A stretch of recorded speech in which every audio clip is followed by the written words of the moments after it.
Hey, salut tout le monde! Merci d'être là, chers amis auditeurs. Merci beaucoup.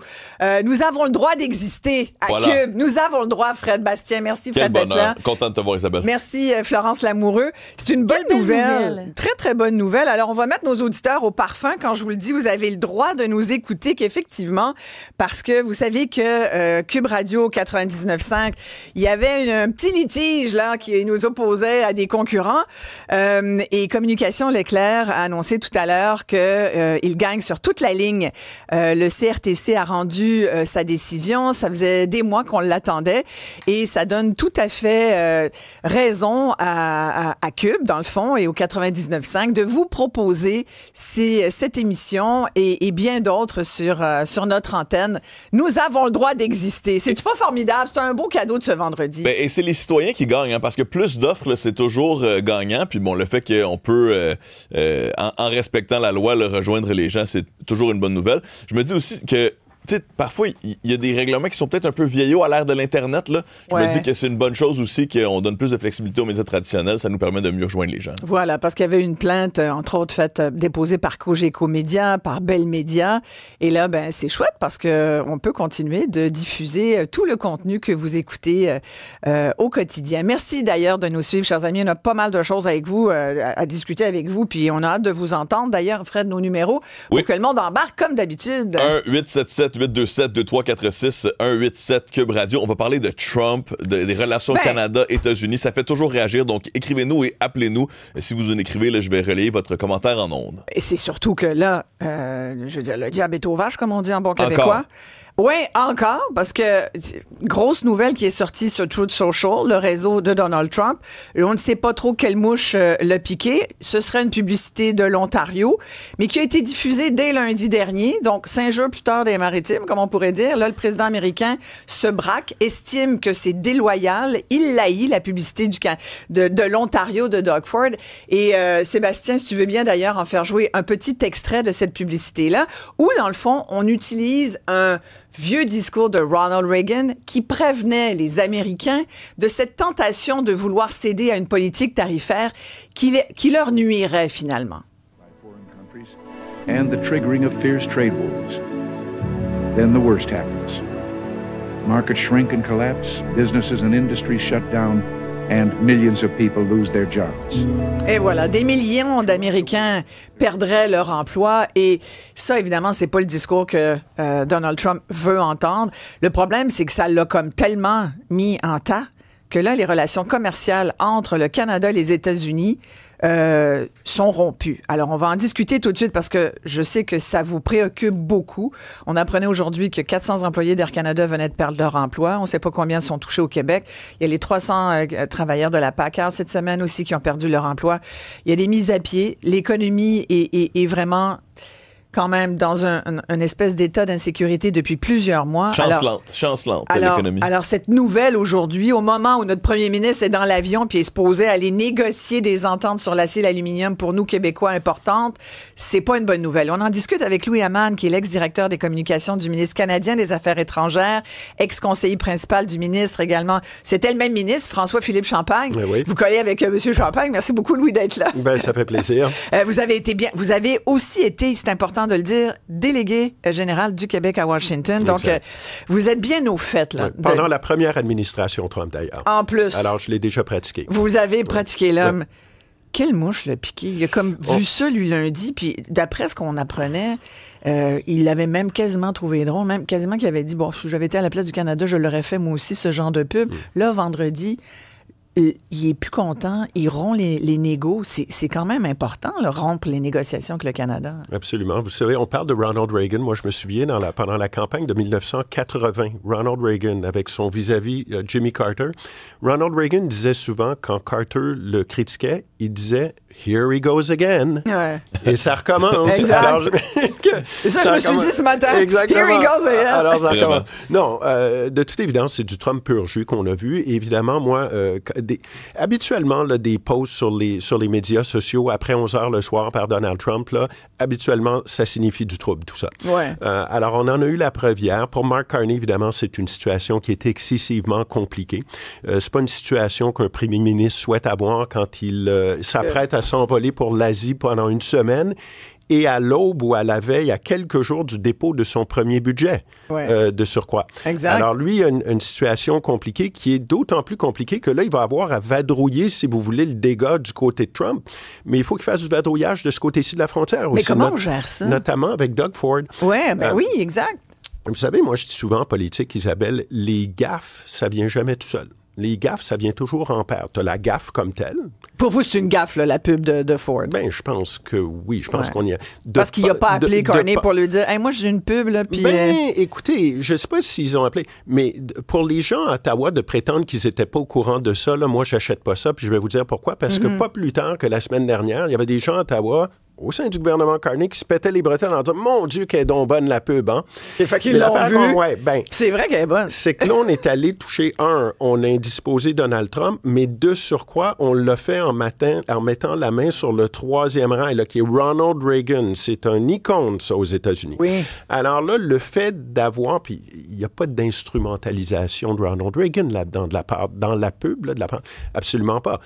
Mais le fait que Donald Trump, maintenant, ait repris ça, si vous voulez, à son avantage, c'est certain que les Américains vont regarder ça en disant « ben peut-être qu'il a raison, là. » même.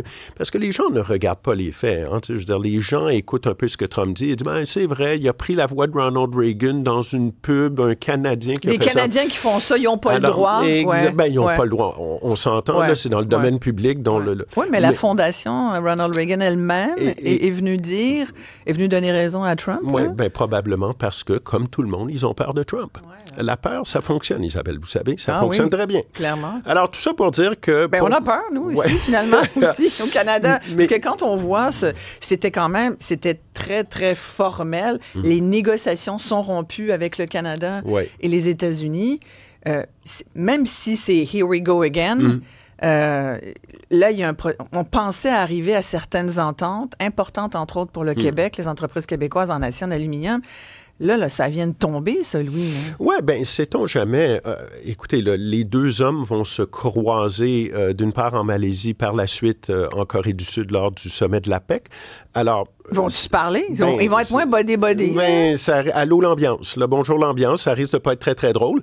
Mais, sait-on jamais, on a déjà vu Trump faire des 180 degrés. Ah ouais. En quelques jours, là, on l'a vu récemment avec la Chine, entre autres. Là, c'est un peu la manière avec laquelle il utilise ses outils de négociation. Là. Ça me fait penser justement à un magnat de l'immobilier de New York là, qui doit un peu jouer un peu l'émotion, aller un peu dans l'instinct pour faire bouger son adversaire. On sait qu'il aime déstabiliser ainsi. Je reçois des commentaires. Il y a Guy, entre autres, qui dit Trump n'a fait que donner de la publicité à la pub que personne n'avait vu tant que ça. Ça, c'est vrai. Je vois aussi là, sur les réseaux sociaux, je vois sur Twitter Jean Charest qui dit merci M. Trump pour attirer l'attention sur ce discours historique et un document important dans les relations Canada-US.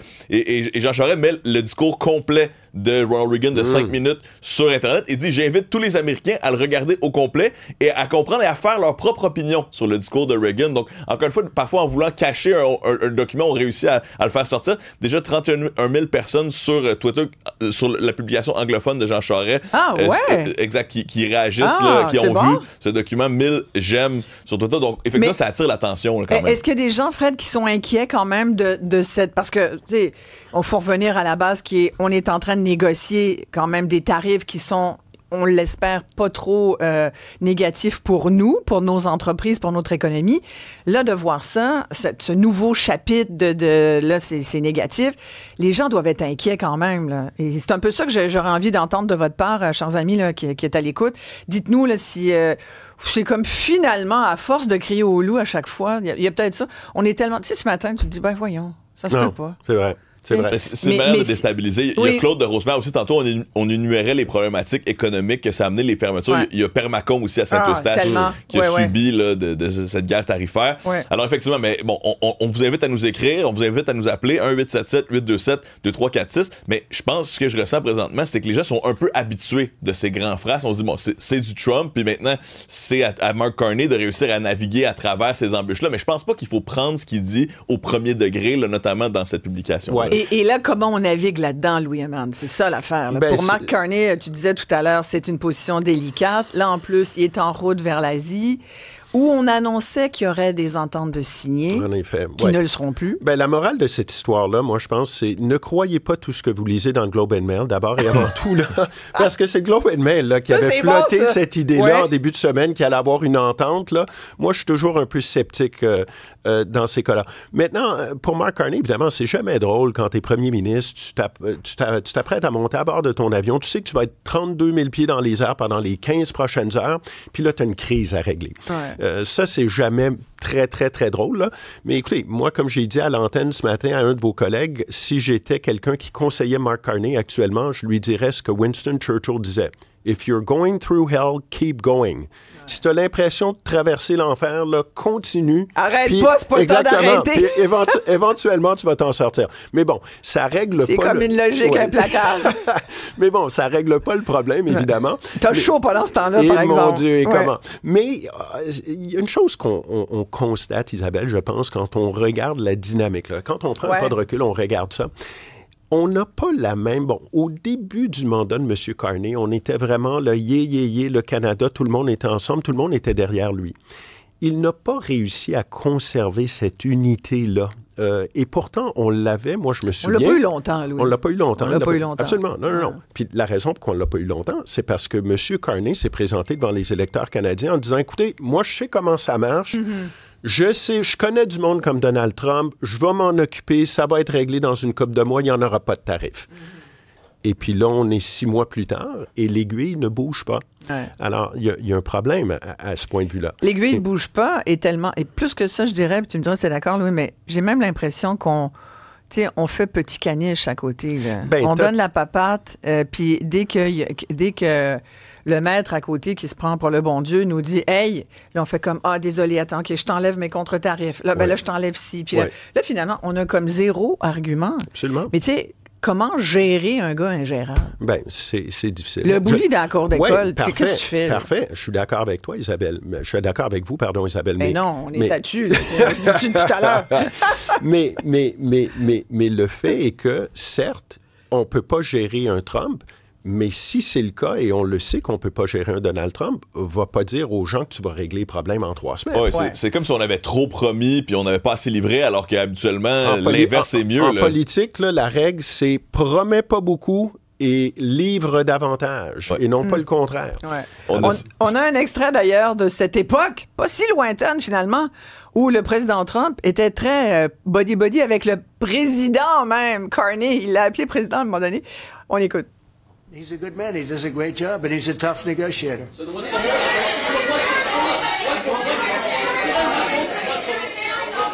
then what's holding things up? If he's a great man and you want to do a deal with Canada, why aren't you?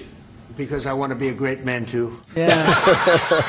Il est drôle, pareil. Ben oui, c'est un humoriste, Donald Trump. Mais I want to be a great man. Moi aussi, je veux l'accoter, puis il veut même le dépasser. Il veut gagner. Le proverbial gagner. Sylvain nous écrit qu'il en a marre de ce personnage. C'est toujours nous qui sommes pas corrects. Moi, il dit, comme Poutine, là, c'est pas lui, c'est toujours les autres. Il n'y a pas de négociation possible avec ce bonhomme, Sylvain Le Pâtissier, qui nous écrit. Alors que Pierre de Vancouver, lui, dit, non, c'est juste un autre saut d'humeur. Ça va finir par passer. Hein, on s'habitue. Mais encore une fois, on ressent que le personnage de Trump dépasse là, l'enjeu actuel. C'est-à-dire, c'est sa manière de déstabiliser le discours. Puis, je pense qu'il dit « Je me retire de la table pour mettre Mark Carney dans l'eau chaude. » Puis, je pense que... C'est ça la question. Est-ce que c'est parce qu'on sentait justement cette fameuse entente sur l'acier et l'aluminium? Était-elle vraiment sur le point d'être signée? Et il y avait peut-être qu'il l'a lu puis s'est dit voyons donc. Comment ça se fait qu'on finit par s'entendre là-dessus? Moi, je veux que ça soit encore mieux. Donc, est-ce que c'est une tentative de négo encore de la dernière minute pour serrer la vis au Canada? Tout est possible. Il y a un manque de connexion. Il y a un manque, à quelque part, de cohérence entre les gens qui négocient avec les représentants canadiens à Washington. Je parle de M. Lutnick, je parle de M. Bessent, je parle de M. Greer également, qui sont les 3 principaux joueurs à la table du côté américain. Que tu as côtoyé, Louis. Absolument. Moi, d'ailleurs, la fameuse rencontre où M. Ford était venu à Washington pour rencontrer M. Lutnick, j'étais dans la salle. Moi, je travaillais pour François-Philippe Champagne. On était avec M. Champagne, M. Leblanc, l'ambassadrice et M. Ford. Comment c'est?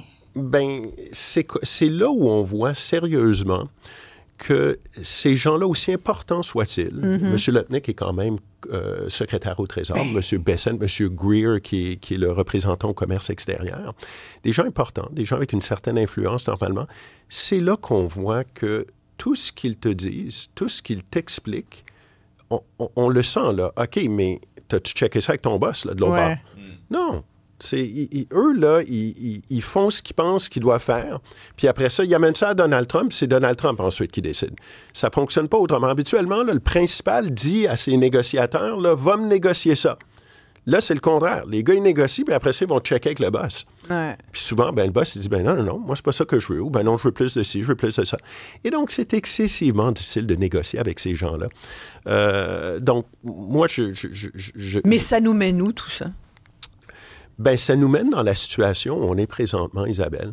Ça nous mène dans une situation où, littéralement, là, je pense qu'il va falloir s'y habituer, mais on risque d'être le piñata de Donald Trump pendant encore 3 ans, là.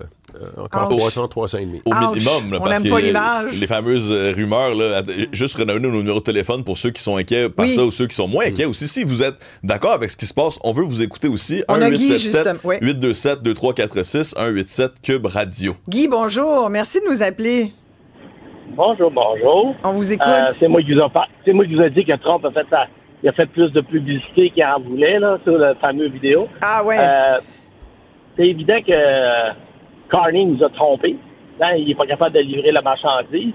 Il y a un budget le 4 novembre qui s'en vient qui devra être voté. Est-ce que Carney est encore l'homme de la situation? D'après moi, Carney, c'était un mirage. Je maintiens encore 10 ans de gouvernement libéraux, c'était pas un bon choix de continuer. Mais là, on a la preuve que c'était peut-être pas la bonne affaire encore. Est-ce que le gouvernement devrait être défait et avoir une nouvelle personne en place? Ouais. Mais vous pensez qu'il va être renversé sur son budget? Moi, je vous avoue, je pense pas du tout. Là. Je pense qu'on a tellement pas. Je pense que le budget va passer comme une lettre à la poste. Merci, Guy, de votre appel. Louis, là-dessus. Vous entendez d'Ottawa, là, à savoir, là, est-ce que le budget va passer? Est-ce qu'on tombe en élection? Là, je regrette. Oh, non, j'ai des nouvelles pour vous, il n'y en aura pas d'élection. Non. Mais ça serait tellement une erreur. Absolument. Mais les oppositions se peintureraient dans le coin comme jamais. Il n'y a personne qui est prêt pour une élection. C'est un moindre sens politique, tu ne vas pas là. Exactement. Ouais. Mais il y a une drôle de dynamique quand même qui s'opère présentement à Ottawa parce que vous avez, en la personne de Mark Carney, un premier ministre libéral qui a pratiquement piqué le programme des conservateurs, se comporte en majoritaire alors qu'il est minoritaire, et pendant ce temps-là, le Bloc puis le NPD regardent la parade passer. Exact. Alors, alors mettez-vous, par exemple, dans les Feu le NPD. Exemple. Oui. Alors, c'est un peu compliqué actuellement à Ottawa, et je crois pas qu'une élection... S'il y avait une élection demain, là, Isabelle, ce serait la même chose qui était en 2021. Souvenez-vous, là, Justin Trudeau avait déclenché une élection. Exactement le même résultat qu'avant l'élection. Tellement une perte de temps et d'argent. Les aiguilles ne bougeront pas. Exactement. On a Stanley qui est au bout du fil. Bonjour, Stanley. Oui, bonjour, ça va bien? On s'est déjà parlé. Puis félicitations, vous avez gagné en cours. Ouais, êtes-vous content? C'est le fun, hein? Moi, je suis encore plus content. Je dis, non, c'est la radio du siècle. Exact, la radio de l'avenir, Stanley. Hey, merci de nous appeler. Ça vous dit quoi, toute l'affaire avec Trump, les négos? Vous en pensez quoi de tout ça aujourd'hui? Bon, moi, je pense qu'on ne devrait pas plier à Donald Trump. C'est assez évident que c'est n'importe quoi. Et plier à ça, c'est parce qu'on est plus pire. Mais non, ça fait pas de sens, là. C'est comme... Ça fait juste pas de sens. C'est comme... Même penser négocier pour penser se plier à ça, là, c'est déjà... C'est parce qu'on prouve qu'on est pire. Donc, on peut juste leur prouver qu'on est mieux en étant... Regarde, ton affaire fait pas de sens, OK? On va aller en cours. On va mettre en démarche les fonctions possibles internationales pour arrêter ça tout de suite, parce que même chez eux, ça fonctionne pas. C'est pas chez nous qu'ils vont venir faire décider quoi que ce soit. Là. C'est quoi cette affaire-là? C'est quoi cette affaire-là? C'est comme, c'est 1 + 1 est égal à 2. C'est assez évident, là. Merci beaucoup. Merci, Stanley. On a Alexandre qui veut rajouter son grain de sel aussi. Bonjour, Alexandre. Bonjour, Isabelle, ça va bien? Oui, on vous écoute, Alex. Je veux juste savoir, est-ce qu'on ouvre les paris? Combien de députés NPD vont faire le saut pour rejoindre les libéraux pour les rendre majoritaires avant le budget? Moi, je pense qu'il y en a qui vont peut-être pogner la gastro puis pas être là dans la chambre pour pas aller voter. Là. Ils vont être occupés à aller aux toilettes. Non, moi, je pense qu'ils vont... ils vont changer de parti, ils vont se joindre aux libéraux pour les rendre majoritaires pour venir être sûrs de... M'étonnerait ça, par exemple. Trop loin sur l'échiquier politique. NPD, on vient de dire que les libéraux de McCartney étaient plus des conservateurs un peu mous. Alors, avec les néo-démocrates, là, c'est comme une autre planète complètement. Mais c'est intéressant. Je pense qu'il risque d'arriver, Louis, c'est que... probablement. Alors, on va avoir le nombre de votes. Soit qu'il va y avoir quelques-uns des 7 députés néo-démocrates qui vont voter pour le budget, ou il y en a un paquet qui vont prendre un rendez-vous chez le dentiste cette journée-là, puis ça va permettre aux libéraux de passer le budget. Exactement. C'est aussi simple que ça. Ah oui. Mais encore une fois, là, pour tous les gens là, qui pensent qu'une élection est peut-être possible, bonjour la réalité, là, ça n'arrivera pas. Non, Isabelle, on a plusieurs commentaires encore. Là. On a Guy qui dit moi, je pense que Trump s'entendrait mieux avec Poilievre. Il dit qui se ressemble, s'assemble. C'est l'opinion de Guy. Il y a Alain du West Island. Lui est un fan de Trump. Il dit vive Trump, le meilleur politicien du monde. Il en profite pour envoyer promener le Canada. Il y a Stéphane qui est camionneur. C'est un Américain, hein? Non, il vient du West Island. Alors, on le salue. Il y a Stéphane qui est camionneur qui dit il va rester quoi des États-Unis dans 3 ans et demi? Et François qui dit 3 ans, c'est un minimum. On ne sait pas qui va le remplacer. Et même là, ce matin, on entendait Steve Bannon, qui est un ancien conseiller proche de Trump, qui disait, et je le cite, là, il disait ce matin, Trump sera président en 2028, les gens feraient bien de s'y habituer. Alors, on joue encore à l'idée d'ancrer dans la tête des gens quelque chose d'assez extrême pour un peu normaliser cette idée-là, peut-être. Qu'en pensez-vous? Et ça, c'est la pire des choses. Et Steve Bannon, tu l'as côtoyé un peu? Oui, absolument. Parce qu'il était là dans le premier mandat. Mais c'est la pire des choses, ça, parce qu'on est en train de somnambuler à travers le temps, c'est qu'on ne s'aperçoit... Autant on normalise ces choses-là, c'est la pire chose à faire. Parce que quand ça devient normal, on ne le remarque plus. On ne s'en inquiète plus. Et un beau matin, vous savez, là, bon, on parle, puis je suis pas en train d'insinuer que les États-Unis sont devenus une dictature, loin de là. Mais une dictature, là, ou un régime autoritaire, là, c'est pas comme si un bon matin, tu te lèves et boum, mon Dieu, c'est... Non, ça arrive par étapes, par petites étapes, sur le temps long. C'est bouillir une grenouille, là, la fameuse idée que la grenouille ne se rend pas compte quand elle entre dans l'eau chaude, qu'elle se fait bouillir tranquillement. Exactement. Et il n'y a pas un avant-après. Là. Et s'il y a bien quelqu'un qui a bien compris ça, c'est Donald Trump. Parce que Donald Trump, il est peut-être pas aussi bête que ce qu'on pense. Ah non. Il est pas bête. On peut être d'accord ou ne pas être d'accord avec lui. Non, mais il est mais c'est quelqu'un qui a compris quelque chose. En tout cas, dans tout ce qui est non, mais il y a comme publique, une intelligence de rue, comme on dit, street wise guy. Exactement. Ouais. On a Julien au bout du fil. Bonjour. Bonjour. Je pense qu'avec Donald Trump, là, vous avez rien vu encore. C'est juste un prélude. Je vais vous donner un exemple. Il est en train de faire des travaux sur la Maison-Blanche. Oui. Il dit que ça va coûter 300 millions. Il dit c'est lui qui va payer ça. Mais là, il fait une poursuite pour le fait qu'il a été accusé là, de 250 millions. C'est avec ça qu'il va payer la Maison-Blanche. C'est drôle, j'y pensais. Il y a toujours un jeu d'avance, lui. Oui, c'est vrai, vous avez raison. Julien, un petit mot là-dessus, Louis? Je pensais l'autre jour, je me disais, mon Dieu, il me semble que les chiffres, ça balance ça balance bien là, sur le balance sheet. Là, essentiellement, ça a coûté 300 millions, tu as une poursuite de 250, pourquoi pas.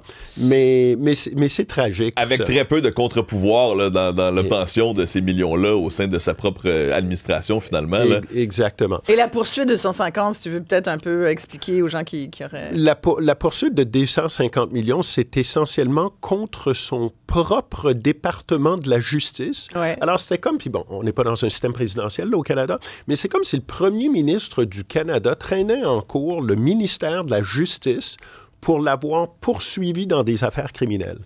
Alors, écoutez, cherchez l'erreur, là, c'est le monde à l'envers. Bienvenue en 2025. Et tout ça sous fond d'une autre décision judiciaire quand même importante sur, dans le fond, la véritable utilité de cette politique tarifaire que Trump impose à tout le monde. Et ceci explique peut-être cela, Isabelle. Ce matin, quand on voit Trump, là, parce que Trump l'a dit explicitement, il a dit le Canada, avec cette publicité, est en train de s'ingérer dans une décision éventuelle de la Cour suprême. Seulement pour contexte, la Cour suprême doit se prononcer sur le pouvoir de Trump, ces fameux pouvoirs d'économique d'urgence, selon lesquels, en vertu desquels, là, il a imposé ces tarifs-là. La loi est claire. L'imposition de tarifs, là, ça revient au Congrès américain. Or, on le sait, là, le Congrès, depuis quelques années, a complètement abdiqué ses responsabilités. Le Congrès n'existe même plus, là. À quelque part, c'est Trump qui dit. Alors, lui, sentant peut-être la soupe qui chauffe et qui se dit, mon Dieu, la Cour suprême va peut-être statuer contre moi, ben il prend les devants. Il anticipe. Moi, je veux toujours dire, en politique, c'est comme être un bon photographe. Si tu sais anticiper les choses, là, habituellement, t'es correct. Prends une bonne photo. Alors, peut-être que lui est en train d'anticiper, comme il l'a fait d'ailleurs avant les élections. Quand il avait le sentiment qu'il allait peut-être perdre les élections, qu'est-ce qu'il a fait, Donald Trump? Il a commencé à parler de tricherie. J'ai l'impression qu'il y a du monde qui triche. Si je perds l'élection, c'est parce qu'il va y avoir eu de la tricherie. On a déjà joué dans ce film-là. C'est le même truc, c'est du copier-coller. Alors, peut-être que lui est en train... Et si ça s'avérait... Attention, parce que là, ça va devenir très, très compliqué pour le Canada. Parce que si la Cour suprême statuait contre Donald Trump et Donald Trump décidait que c'est la faute de la pub à Doug Ford, si on pense qu'on est dans le trouble là, on n'a rien vu. Louis, merci beaucoup. C'est fascinant. C'est un feuilleton. J'attendais la suite. Il y avait comme un cliffhanger. Là. Prochain épisode. Et quelqu'un qui a été si près de l'administration, c'est vraiment intéressant d'entendre. D'ailleurs, petit mot là-dessus. Comment vous avez apprécié ces années? Ben écoutez, moi, je suis arrivé à Washington. Je n'ai pas été là très, très longtemps comme directeur du Bureau du Québec, mais c'était en plein dans la première guerre tarifaire, évidemment, les inculpations contre Trump, évidemment, les procès là, pour destitution. C'était un moment qui était fascinant, Washington. Et de toute façon, Washington, c'est un endroit qui est vraiment incroyable. Je veux dire, un lieu de pouvoir, bien sûr. Puis je termine avec ça. Souvent, vous savez, nous, on est là-dedans, bon, le Canada et tout ça. Mais à Washington, là, le Canada... Là, c'est comme une c'est spinette. Comme c'est le dossier numéro 16, là, ça pile. Là, on n'est pas... C'est vrai, on se pense bien important parce qu'on dit on est quand même un partenaire commercial important. Non, on est important, mais Washington, c'est un peu la bulle de Washington. Là. Ça marche un différent battement de tambour, cet endroit-là, puis on s'aperçoit qu'on n'est pas si big que ça, finalement, Washington. Ça vous manque pas, Washington? Pourquoi vous avez quitté? Écoutez, moi... Parce que François-Philippe Champagne, il est oui, mais il m'a offert tellement une bonne job, moi, François-Philippe Champagne. Puis quand je suis allé travailler pour lui, je venais pratiquement d'être nommé à la tête du Bureau du Québec. Ouais.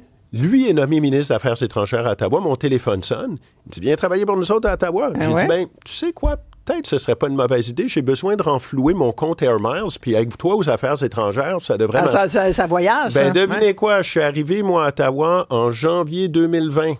Pandémie. 3 semaines plus tard, pandémie, on n'est pas allé nulle part. Mon compte Air Miles est toujours à zéro. Vous pouvez pas l'échanger comme du papier de toilette chez Jean Coutu. Ouais. Puis un nouveau programme. Hey, merci beaucoup, Louis. Ça fait plaisir. On garde contact. Vous êtes vraiment fabuleux pour nous donner le crunchy de derrière toutes ces négos. C'est pas simple, mais comme on disait tout à l'heure, here we go again. On a vu d'autres. Alex de Montréal qui dit qu'on l'aime ou pas, on peut pas dire que Trump ne se bat pas pour son pays.